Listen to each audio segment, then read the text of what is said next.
우리 이국진 목사님 소개받은 대로 제가 후배가 되는데, 우리 목사님을 전주에 와서, 전주에서는 제가 한참 선배입니다.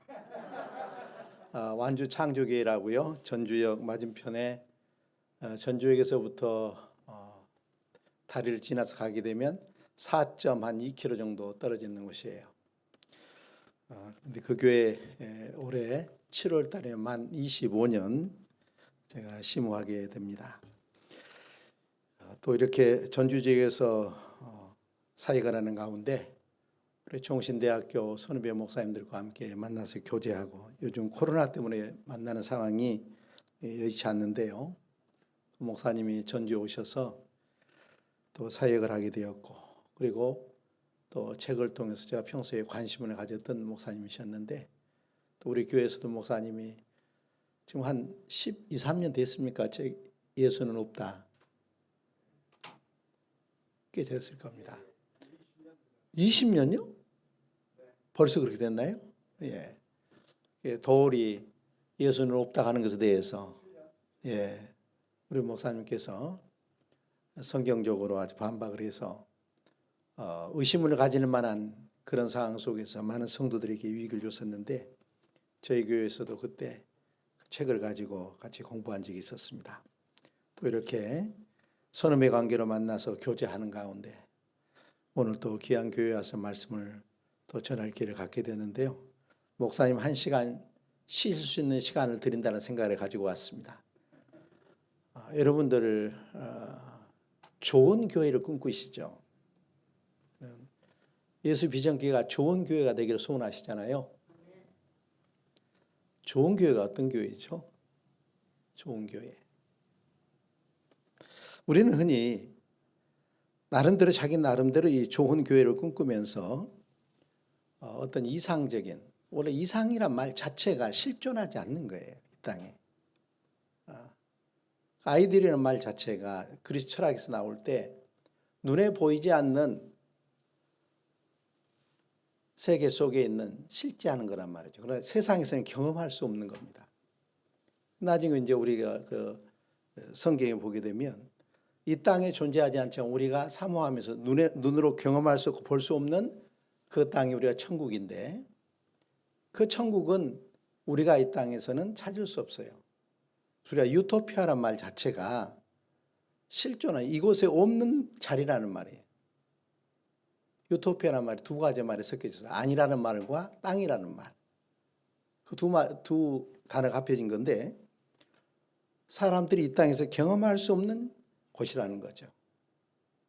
그러나 우리는 하나님께서 이 땅을 최종적으로 심판하시고 믿음의 성도들을 불러들일 때 모든 믿음의 성도들이, 구원받은 성도들이 모이는 그것이 실제한다는 것을 우리는 믿습니다. 바로 그것이 천국이죠. 천국에서 모이게 된 그 교회만이 완전한 교회예요. 우리들은 물론 좋은 교회를 꿈꿔야 되지만, 완전한 교회를 여러분들이 상상을 하고 교회를 다닌다 그러면 어느 교회를 가도 실망할 수밖에 없습니다. 이 교회는 이래서 저 교회는 저래서. 어느 책을 보니까 그랬어요. 우리 한인, 미국에 있는 한인 교회에서 일어난 일인데, 한국에서 이민 간 내 직분은, 우리 직분을 말하면 또 상처받을 분들이 있기 때문에 말씀을 안 드리고, 한인 교회를 갔는데 몇 달을 못 견디고 옆 교회를 갔습니다. 계속해서 옮겨다니는데 11번째 교회를 간 거예요. 그래서 목사님이 물었답니다. 장영춘 목사님이라고 퀸즈 장로교회에서 심호했던 목사님이, 제가 서울에 부교육자였던 교회에 사경에 오셔서 했던 말씀인데, 교회로 왔길래 물으니까 아무 교회는 무엇 때문에, 그 교회는 무엇 때문에 도저히 적응할 수 없었습니다. 그래서 목사님이, 아무개 성도님, 그렇다 하면 우리 교회는 성도님이 경험했던 그런 문제들이 몇 가지가 더 있는 교회입니다. 그래서 완전한 교회를 찾으시고 흠없는 교회를 찾으신다면 우리 교회로 오시면 안 됩니다. 그리고 돌려보냈다는 말씀을 들은 적이 있습니다. 여러분, 우리가 완전할 수 없지만 나름대로 좋은 교회를 꿈꾸는 것은 성도로서 당연한 일이에요. 또 우리 교회가 좋은 교회가 되기를 기대하고 그를 위해서 우리가 헌신하는 것은 마땅한 일입니다. 그래서 우리는 흔히 좋은 교회 그러면 초대교회를 생각을 하면서 심지어 어느 교회에 가면 초대교회로 돌아가자 구호도 붙여놨습니다. 여러분, 그런 초대교회가 정말로 완전하거나 완전하지 않다 하더라도 우리 오늘날 교회보다 더 좋았을까요? 네. 처음에 예수님의 사역을 눈으로 보고 경험하고 예수님의 부활 승천까지 경험했던 사도들과 또 그 모습을 옆에서 지켜봤던 많은 다른 제자로 불리는 성도들이 모인 예루살렘 교회는 생생하게 예수님의 모습을 눈으로 보았고 교회가 세워졌을 때 예수님께서 승천하신 이유지만 여러분, 그 기억이 아직도 생생한 가운데 있었기 때문에 교회가 나름대로 하나님 말씀대로 살려가는 성도들로 모임을 갖게 되겠죠. 그런데 얼마 가지 않아서 문제가 발생합니다. 여러분, 사도행전 5장에 들어가면 아나니아 삽비라 부부가 나오죠. 초기 교회 속에 기독교로 개종한 유대인들이 핍박을 받아서 결국에 유대 공동체로 쫓겨나서 교회 안에 모이게 됐을 때 교회에서 그들을 먹여 살려야 되는데 넉넉한 성도들이 바나바를 중심으로 해서 많은 성도들이 자기의 재산을 처분해서 갖다 바치기도 하고 자기 가진 것들을 내놓아서 초기에는 그런 것들로 서로 나눠 쓰고 유무상통했다고 성경이 기록하고 있어요. 근데 그걸 보면서 얼마나 나름대로 부러운 사람도 있었을 겁니다. 또 많은 사람들이 바나바를 믿어서 그렇게 헌신하는 성도를 보면서 칭찬도 했을 것이고 그런데 아나니아 삽비라 부부에도 나름대로 마음에 감동이 있었던가 봐요. 여보, 우리 땅 팔아가지고 우리도 교회 헌금을 합시다. 부부 사이 합의가 됐습니다. 땅을 팔았습니다. 땅을 판 것을 가지고 사도들이 모인 것 가져와서 베드로 앞에 내놓으니까 베드로 사도가 묻습니다. 아나니아 씨, 삽비라 씨, 이것이 땅 판 값의 전부입니까? 묻습니다. 근데 그때 예라고 하는 거예요. 거짓말을 한 거죠. 그 일로 인해서 두 부부가 죽임을 당하게 됩니다. 땅을 판 것을 다 헌금하지 않아서가 아니라 여러분, 사도에게 땅을 팔았지만 일부는 제가 이런 일에 대해서 남겨뒀습니다. 그리고 이걸 헌금하게 됐습니다. 문제가 안 되는 거예요. 그런데 남들이 칭찬받고 하는 것을 보면서 헌금을 했지만 거짓말을 한 거란 말이죠. 사도가 물었을 때 마치 판 모든 것을 가져다 드린 것처럼. 근데 그것을 하나님을 속이는 일이 되었어요. 성령께서 그것을 모를 리가 없습니다. 그래서 남편이 죽게 됩니다. 남편을 장사 지내고 오는 사이에 또 아내 역시 남편처럼 거짓말을 하게 됩니다. 두 사람이 하루에 죽게 되는 비극이 벌어지게 됩니다. 아직도 예수님의 기억이 생생한 예루살렘 교회에서 벌어진 일이에요.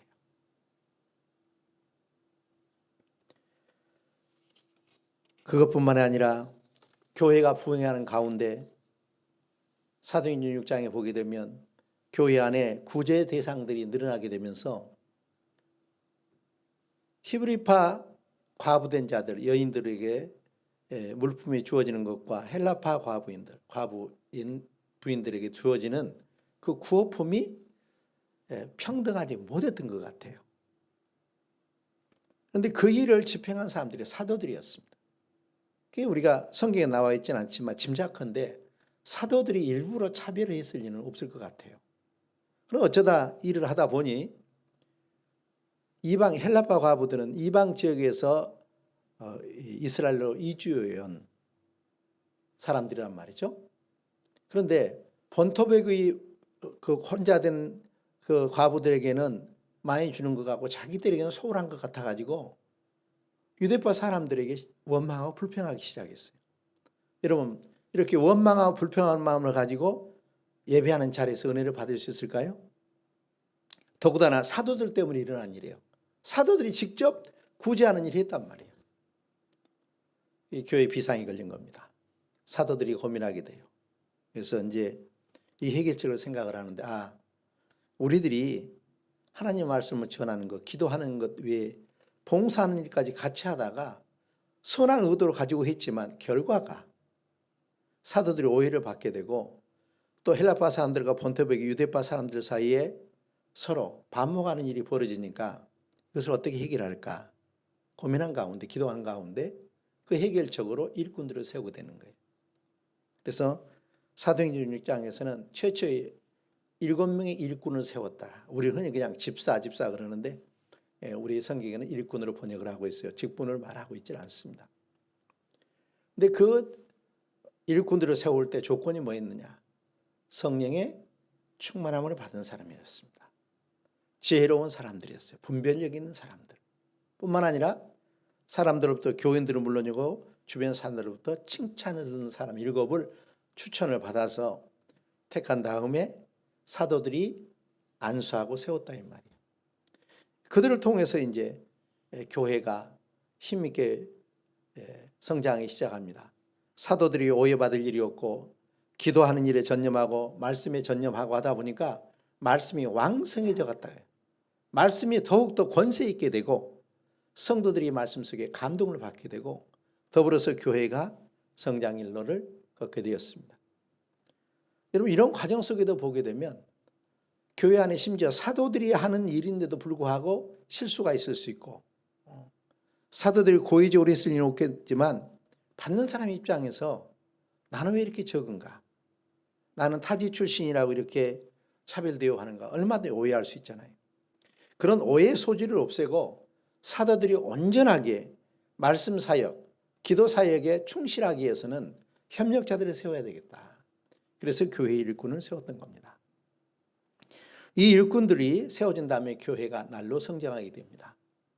그런데 이 예루살렘 교회라고 해서 또 문제가 그대로 그치는 것이 아니에요. 그 안에서도 이제 복음 전한 일에서도 견해 차이가 나오게 됩니다.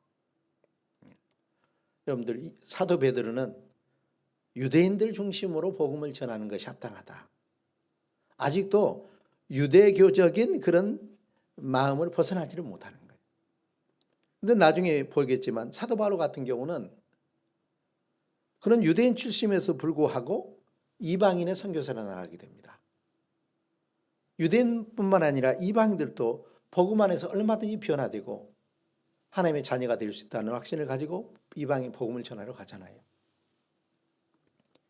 그 복음을 전하는 가운데 또 바울과 바나바가 1차 선교여행 갔다 와서 마가 요한의 문제로 도중에 이탈했던 마가 요한을 2차 전도여행 때 데리고 가느냐 마느냐 하는 문제로도 이제 나중에 이 안디옥 교회에서도 이제 문제가 되게 되죠.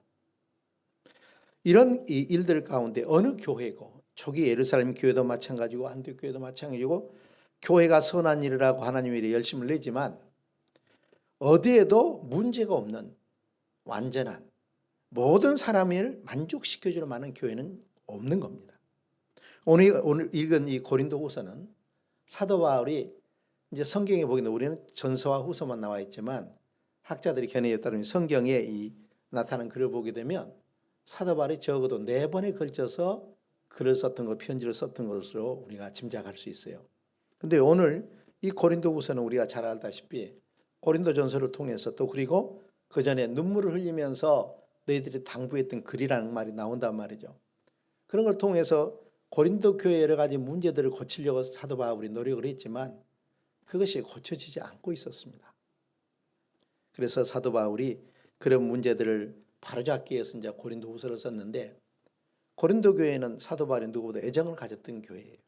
사도 바울이 개척을 했었고 2차 전도여행 때 가면서 이 교회를 전도를 해가지고 개척을 세웠고요. 그때 한 1년 8개월 정도를 사역을 했었습니다. 그리고 나중에 3차 전도여행을 마치고 돌아오는 길에 또 한 3개월 정도 그 교회에서 심을 했었습니다. 나중에 이제 아볼로라는 사람이 사도 바울의 후임자로 사역을 하게 됐는데 바울이 떠난 일에 또 생긴 것이 뭐냐? 파당이 서로 분파가 생겼다. 또 음행의 문제로 도덕적으로 타락이 있다. 또 다양한 은사를 하나님께 받은 건 좋은데 그런 은사를 겸손하게 활용하고 교회를 위해서 하나님을 위해 쓴 것이 아니라 자기 자신을 드러내는 도구로 썼다 이 말이에요. 그러면서 나와 같은 은사를 받지 않은 사람들을 자기보다 하등, 낮은 단기의 믿음 있는 사람처럼 취급을 했습니다. 교회가 평안할 일이 없습니다. 그것뿐만 아니라 교회 안에 또 부활을 믿지 않는 의심하는 사람도 있었고요. 별의별 사람들, 오늘날 우리 교회 속에서 겪을 만한 모든 일들이 고린도 교회에 있었던 거죠.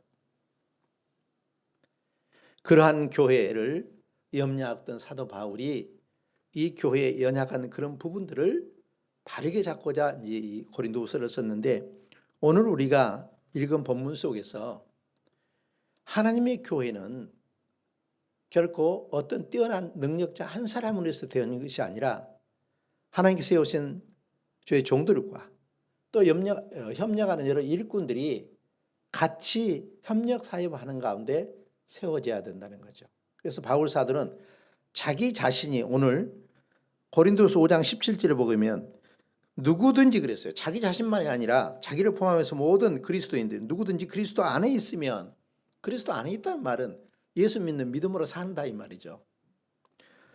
누구든지 그리스도 안에 있으면 새로운 피조물이라. 하나님께서 새롭게 만들었다는 거예요. 신분상의, 우선 먼저가 신분상의 변화가 되는 겁니다.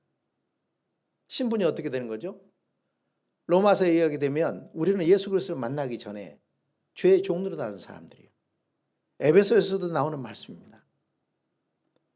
죄의 종로로도 하고 우리 본성적으로는 하나님 앞에 선할 능력이 전혀 없는 그런 상태에 있었습니다.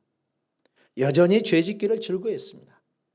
또 하나님께서 선하다고 인정할 만한 일에는 전혀 무능력한 일이었어요. 도덕적으로 불신자들이 우리가 착할 수도 있어요. 그러나 하나님께서 원하시는 선이라는 것은 말씀에 따라 하나님께서 제시하는 기준대로 살아가는 가운데 맺는 열매인데, 도덕적으로는 물론이고 하나님이 기대하는 열매를 맺지 못하는 교회가 고린도 교회였다 이 말이에요. 그런데 사도 바울은 이 성도들을 향해서 당신들이 지금 신분이 어떤 사람인지 아느냐 상기시키고 있는 겁니다. 그리스도 안에서 우리가 새로운 신분을 갖게 된 사람들이다. 그런데 우리가 이렇게 살아서야 되겠느냐는 거죠. 이전 것은 지나갔으니 보라 새 것이 되었다. 이전에 옛사람의 습관을 쫓아가던 삶을 여전히 행해서는 안 된다는 거죠. 그리스도 안에서 우리가 새로운 존재로 하나님의 자녀라는 신분을 얻은 존재가 되었으니 하나님의 자녀답게 살아야 되지 않겠느냐. 여러분들, 우리가 정말로 직장에서든 가정에서든 어디서든 우리가 주어진 자리에서 그 주어진 신분에 맞게 처신할 수 있게 해서는요, 제일 중요한 것이 자기 정체성을 인식하는 거예요. 내가 누구냐는 것을 알아야 되는 거예요. 여러분, 소위 제복, 가운이 있죠. 지금은 회사에서 거의 가운 입는 회사가 별로 없는데, 제가 직장 생활할 때가도 마찬가지입니다. 그냥 그 옷을 입으면 어디 회사 직원인가 누구나 알았어요. 점심 때 수천 명이 식사로 나갑니다. 그런데 똑같은 옷을 입고 나가요. 왜 그런 옷을 입히죠? 당신은 우리 회사에 소속되어 있습니다. 우리가 어느 회사의 직원인지를 잊지 말라는 거죠. 경찰이나 군인이나 제복을 입게 되면 어떠죠? 집에서는 자유롭지만 제복을 입는 순간 자기 신분을 의식하게 되는 거예요. 그래서 그 신분에서 이탈하는 행위를 하려고 하지 않습니다. 우스갯소리지만 여러분 보세요. 군대를 제대하고 이제 일정 기간 예비군으로 우리가 이제 그 복무를 하게 되잖아요, 남자들이. 그런데 예비군 훈련장에 가면 한 40년 전 얘기예요. 예비군 훈련장에 가게 되면 군대 제대하고 성인이 된 사람들, 또 그때는 예비군 복무기간이 길었습니다. 처자식 다 있는 사람들이 와가지고 뭘 하느냐, 짤짤이라는 거예요. 짤짤이. 아세요? 동전 가지고 손 흔들어 가지고 몇 개 맞추고 이거 따먹는 일을 해요. 그리고 이상하게도 신사복 입고는 안 할 일을 예비군복 입는 순간 마음대로 하게 돼요. 그냥 길 가다가 아무 데나 소변 보고, 그게 예비군이에요. 군복을 입었다거나 경찰복을 입었다거나 장교복을 입었다거나 신사복을 입었다 하면 그렇게 행동하지 않습니다. 그 옷을 벗는 순간 자유로워지는 거예요. 방종하게 되는 거예요.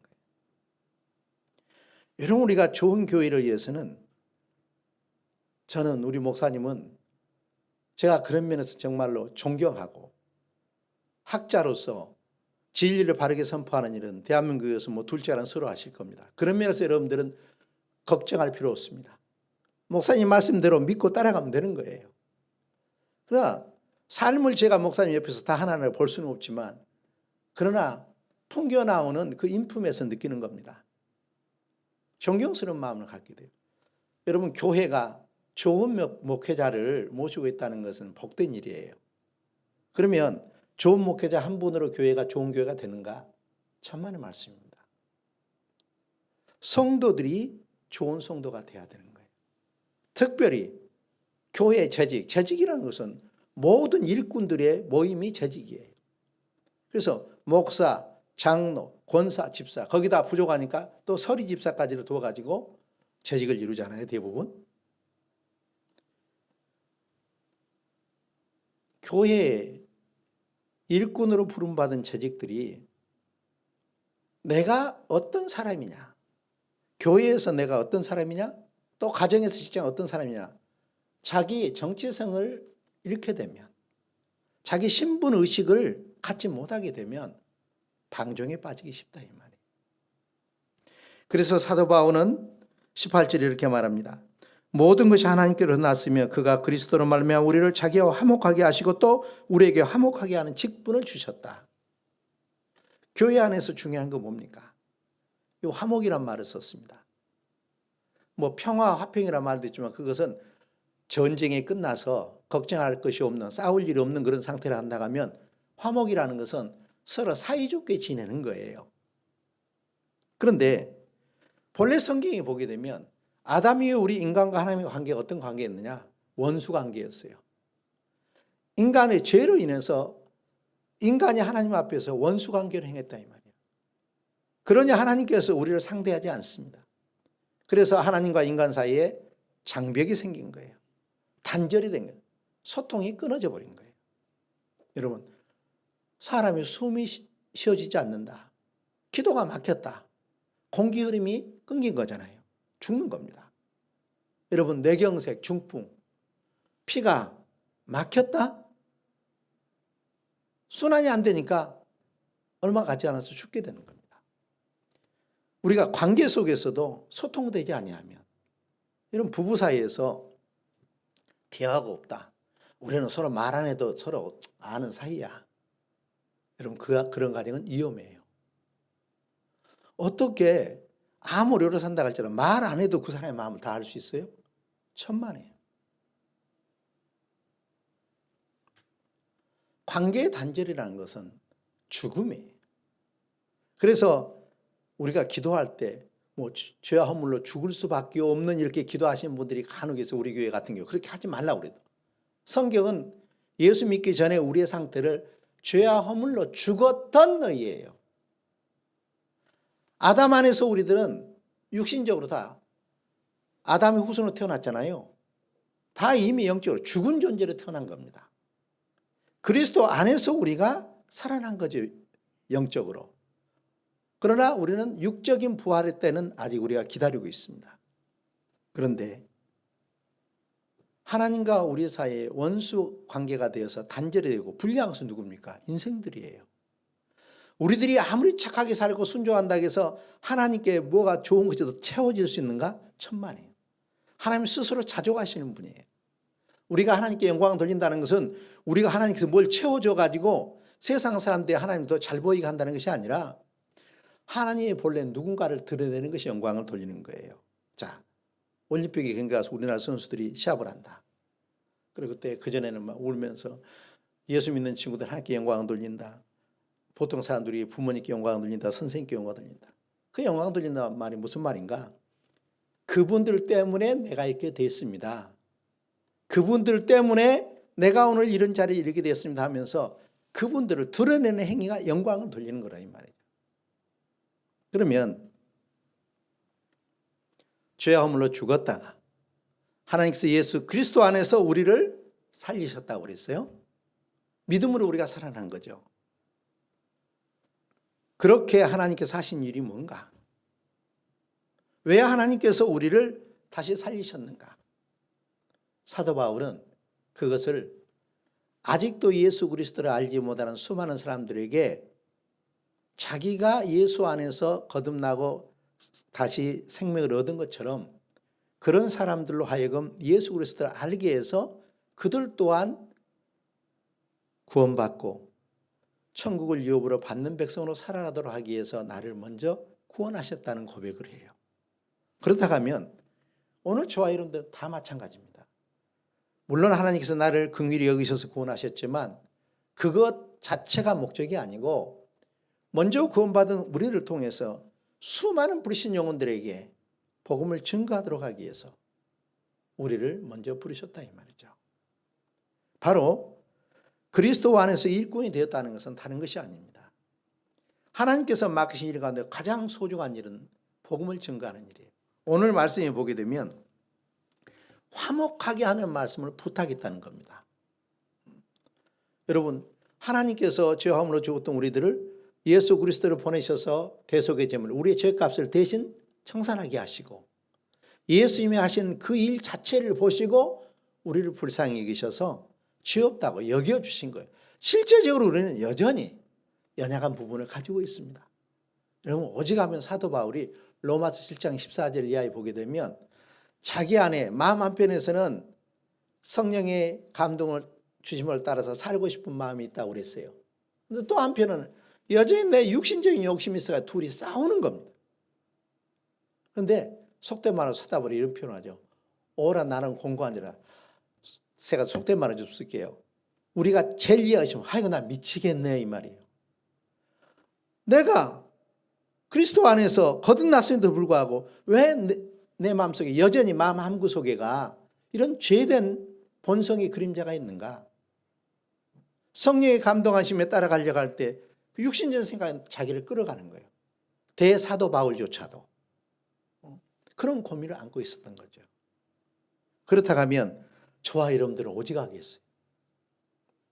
그렇기 때문에 하나님께서 사도 바울을 통해서 우리에게 당신들은, 너희들은 고린도 교회를 향해서 주신 말씀이고 또 오늘 우리들이 주시는 말씀이죠. 하나님께서 예수를 통해서 하나님과 우리 사이를 화목하게 하신 것처럼 우리가 하나님과 화목하기 위해서 노력할 뿐만이 아니라 죄로부터 멀어지는 것이 하나님과 화목하는 거예요. 뿐만 아니라 아직도 여전히 죄 가운데 있으면서 하나님과 원수관계에 있는 사람들을 하나님과 화목하도록 우리가 직접 하는 것이 아니라 그들을 화목을 구할 수 있는 자리로 초대하라 이 말이죠. 그 일이 무엇을 통해서 이루어집니까? 복음 전도를 통해서 이루어지는 거예요. 여러분 교회 재직들 목사는 뭘 해야 되고 장로는 뭘 해야 되고 안수집사는 뭘 권사는 뭘 해야 되고 여러분 우리가 많은 배움들을 가지고 있습니다. 그러나 그런 것들 모두가 다 복음을 효과적으로 전하기 위한 과정이고 수단이에요. 아무리 우리들이 교회 안에서 어떤 위대한 일을 한다 할지라도 복음 사역에 실패한다. 복음 전도에 실패한다.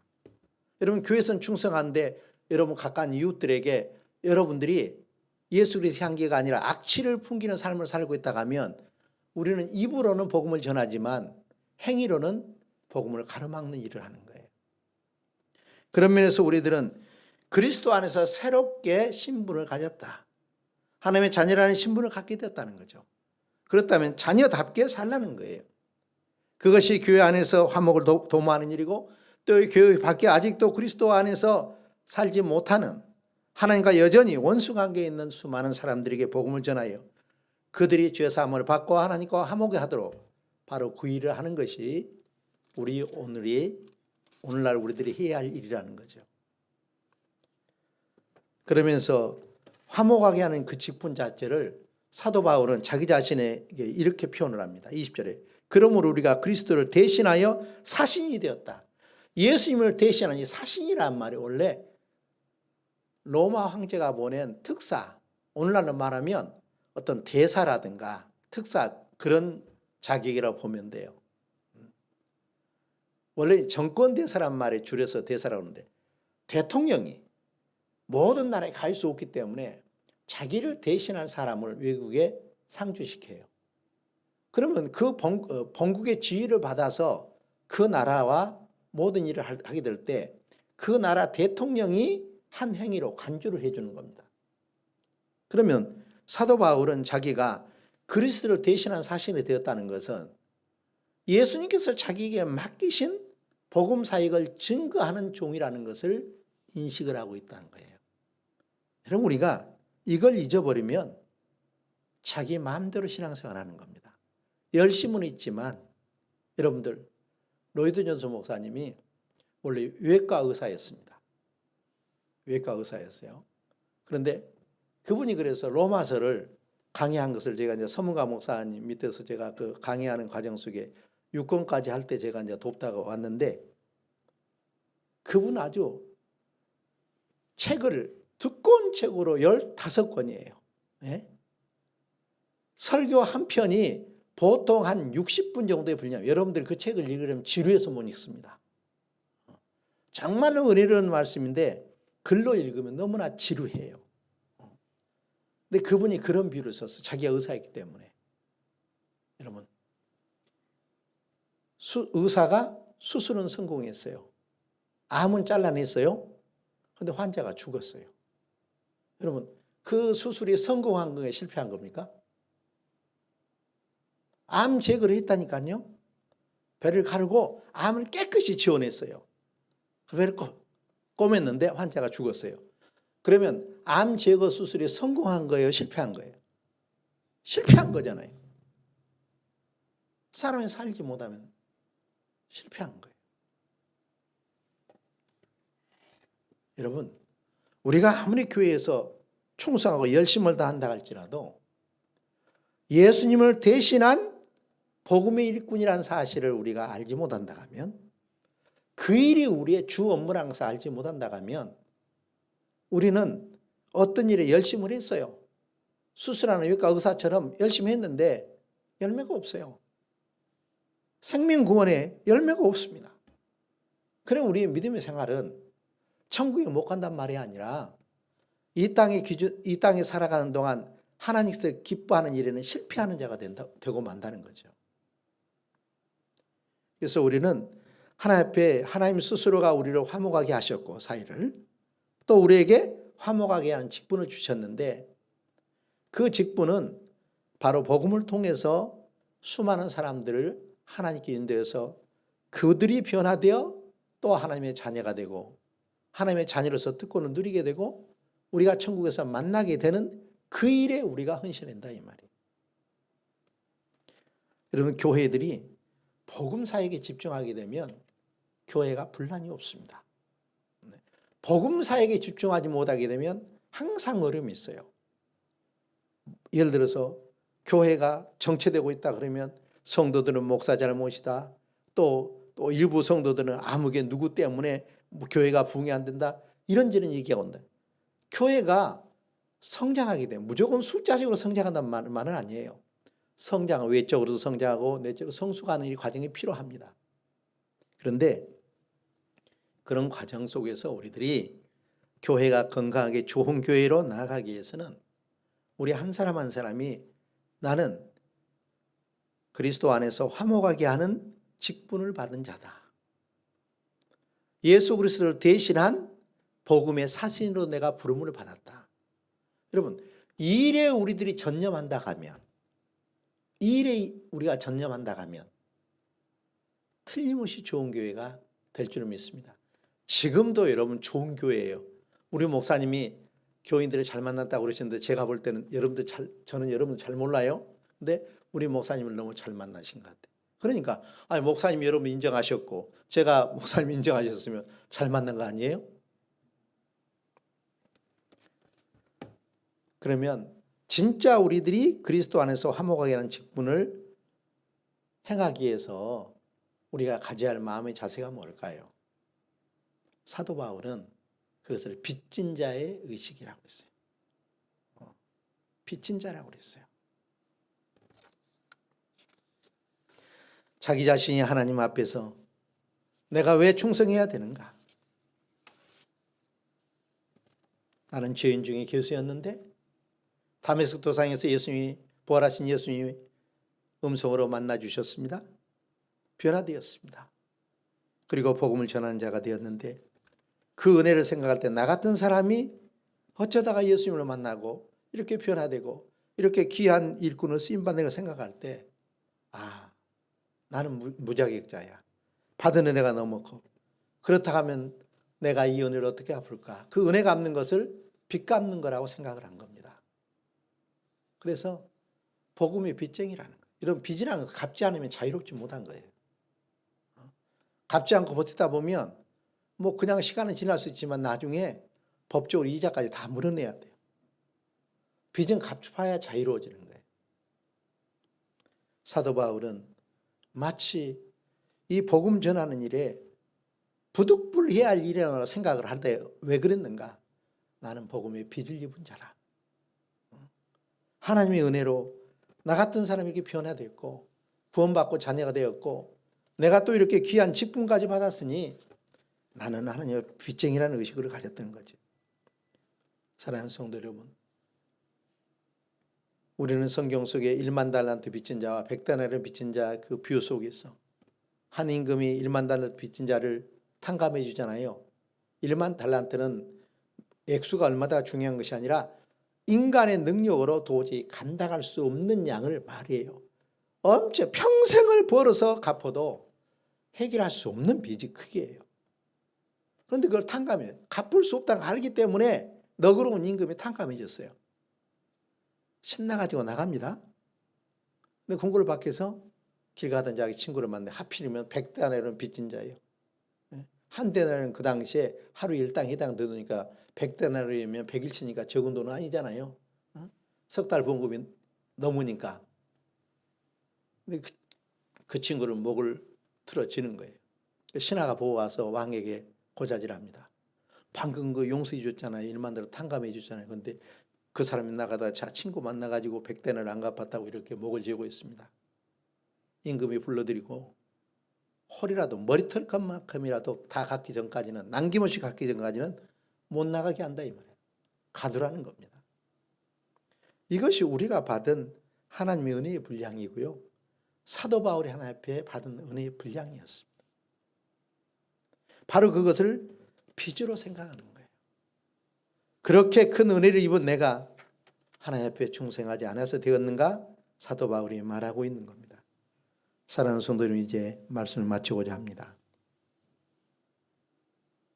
저와 여러분들은 인간의 노력으로는 하나님 앞에 나아갈 수 없는 존재였습니다. 인간의 수단 방법으로는 하나님 앞에 나아갈 수 없어요. 그런데 예수님이 오셔서 하신 일이 뭡니까? 예수님이 십자가에 죽으신 순간 예루살렘 성전에서 벌어진 일이 성소와 지성소를 가리고 있는 휘장이 갈라졌습니다. 히브리서 기자는 그 갈라진 현상을 예수님께서 자기 육체를 가르셔서 하나님과 우리 사이를 직통으로 나갈 그것도 산 길을 열어주셨다는 거죠. 구약의 대제사장 1년에 대속죄에 겨우 한 번 들어가는, 그것도 벌벌 떨면서 들어가는 그 길을 마음대로 드나들 수 있도록 예수님께서 우리의 길을 열어주셨다. 죽을 길이 아니라 산 길을 열어줬다. 그래서 저와 여러분들이 1대1로 하나님 앞에 이름으로 부르고 기도하잖아요. 유대인들은 하나님이라는 이름을 무서워서 못 불러요. 감히 인간이. 그런데 저와 여러분들 하나님을 아버지라고 부릅니다. 구약의 대제사장이 기도해 줬지만 요즘은 목사님들 여러분 죄사함을 위해서 기도해 줍니까? 여러분들을 위해서 안타까움으로 기도는 해줄 수 있지만 목사님이 기도한다고 해서 여러분 죄가 없어지는 것이 아니에요. 여러분 스스로 하나님 앞에 1대1로 나가는 겁니다. 바로 예수님 십자가의 죽음이 우리에게 주신 은혜라 이 말이죠. 직접 나아갈 수 있는 길이 열린 겁니다. 우리가 그런 은혜를 입었다 하면 여전히 죄 가운데 하나님 무서운 형벌 아래 직면해 있는 수많은 영혼들에게 복음을 증거해서 그들로 하여금 예수를 알고 예수 안에서 자유를 얻게 하는가, 살 길로 나아가게 하는 것이 우리가 교회 안에서 여러 가지 직분을 따라서 해야 할 일도 많지만 여러분들 모든 일들 다시 말씀드리지만 복음 사역을 효과적으로 하기 위한 일들일 뿐이지 최종적인 목표는 복음 전하는 일입니다. 이런 일에 여러분들이 쓰임을 받기를 바라고 목사님의 가르침과 또 성도 여러분들의 협력 속에서 전주지역에 아직도 수많은 영혼들이 예수님을 알지 못하는 가운데 있는데 여러분들이 화목하게 하는 것 직분 복음을 증거해서 그 많은 사람들을 하나님과 화목시키는 일에 쓰임받기를 바라고 이러한 소식들이 수많은 한국교회에게 전파되고 또 희망을 줄 수 있는 전주 비전교회가 예수 비전교회가 되기를 바라고요. 또 그런 소식을 또 들을 수 있기를 기대하면서 또 여러분들에게 하나님께서 큰 승리를 주기를 바라고 축복합니다. 잠시 기도하겠습니다. 존귀하신 아버지 하나님